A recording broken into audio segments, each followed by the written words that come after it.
India के north east के state Manipur में 2023 में मेजॉरिटी मैतेई कम्युनिटी और माइनॉरिटी कुकीज़ो कम्युनिटी के बीच वायलेंस होने के बाद हजारों लोग अपने घर छोड़कर भाग गए हैं। टकराव 19 महीनों से खिंच रहा है और इसमें 250 से ज्यादा लोगों की मौत हो गई है और कम से कम 60,000 लोगों को अपना घर छोड़ना पड़ा है।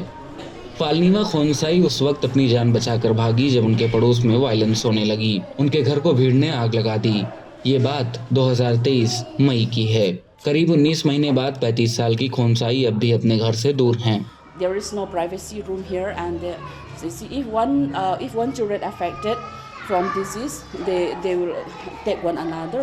This is also the most difficult what we face right now, and then not only that, sometimes because of what toilet and all, because of many people staying here, what we cannot use convenient ways.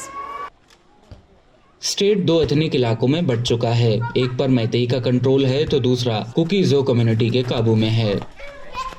दोनों ने हथियारबंद militia बना ली है जो सड़कों की निगरानी के साथ दुश्मन की निशानियां भी ढूंढती रहती हैं। शुरुआत तो उन्होंने की है, हम तो बस अपने लोगों को, अपने लैंड को डिफेंड कर रहे हैं। तो ये तो उनके हाथ में है कि वो कब रोकेंगे, तभी हम भी रोकेंगे ना, नहीं तो हम तो अपने लैंड्स और अपने लोगों को डिफेंड कर रहे हैं। सरहद और बफर जोन दोनों इलाकों को अलग करते हैं और इनकी पहरेदारी सिक्योरिटी फोर्सेस करती हैं। कुकीज़ो कम्युनिटी के ज्यादातर डिस्प्लेस पहाड़ियों पर चले गए हैं, जबकि मैतेई ने इम्फाल के रिफ्यूजी कैंप्स में पनाह ली है।